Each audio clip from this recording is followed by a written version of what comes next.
My name is John Ross. I'm an orthopedic surgeon, specifically focusing in shoulder and elbow surgery. I grew up locally in the northwest suburbs of Chicago. Informed decision-making is a really big part of my practice. The most important thing with patients is great communication.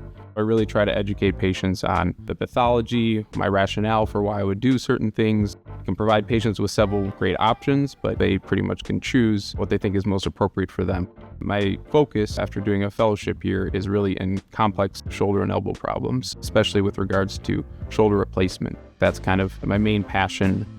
Being the doctor that a patient can go to say, they kind of take care of this joint for me, was something I strived for. Somebody came in maybe upset, tearful, very frustrated, and it's a 180-degree turn. They're smiling. Sometimes I'm getting hugs at that first follow-up. There's nothing that beats that. That knowledge that I gained while in fellowship, to be able to bring that back to the community I grew up in and service the patients there is something that's very satisfying.